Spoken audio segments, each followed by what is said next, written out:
తిరుమల లడ్డు కల్తీ ఆరోపణల అంశంపై విచారణ సందర్భంగా సుప్రీంకోర్టు జస్టిస్ బిఆర్ గవాయి కీలక వ్యాఖ్యలు చేశారు.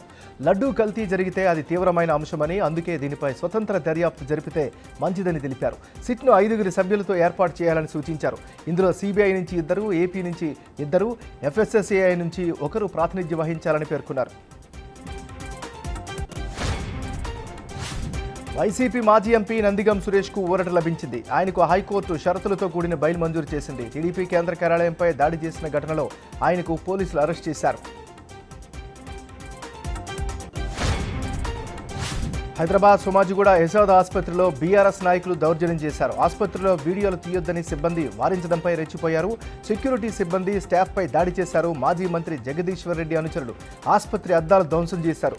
ఓ యూట్యూబర్ను పరామర్శించేందుకు వెళ్లిన బీఆర్ఎస్ నేతలు వీడియోలు తీయొద్దన్న ఆసుపత్రి సిబ్బందిపై దాడి చేశారు.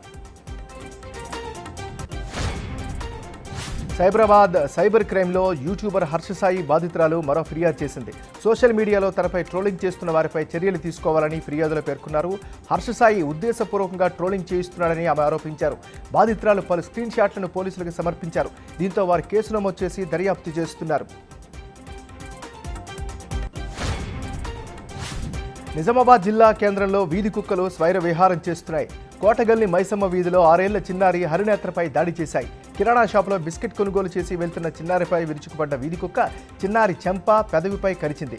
హరినేత్రకి తీవ్ర గాయాలు కావడంతో జిల్లా ఆసుపత్రికి తరలించి చికిత్స అందిస్తున్నారు.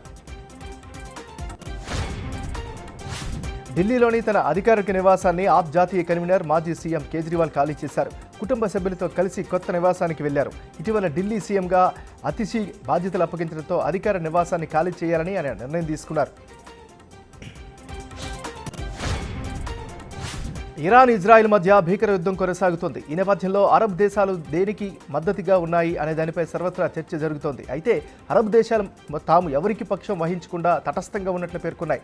ఇజ్రాయెల్కు మద్దతిస్తే వారి ప్రయోజనాలు లక్ష్యంగా చేసుకుంటామని ఇరాన్ హెచ్చరించిన నేపథ్యంలో ఆ దేశాలు తటస్థంగా ఉంటున్నట్లు తెలుస్తోంది. ప్రపంచంలోనే అత్యంత సంపన్నుడిగా మెటా అధినేత జుకర్బర్గ్ 2వ స్థానంలో నిలిచారు. ఇటీవల కాలంలో మెటా షేర్లు దాదాపు 23% వరకు పెరిగాయి. జుకర్బర్గ్ సంపద $206.2 బిలియన్ ఉన్నట్లు బ్లూంబర్గ్ బిలియనీర్స్ ఇండెక్స్ వెల్లడించింది. ఫస్ట్ ప్లేస్లో ఎలన్ మస్క్ కంటిన్యూ అవుతున్నారు.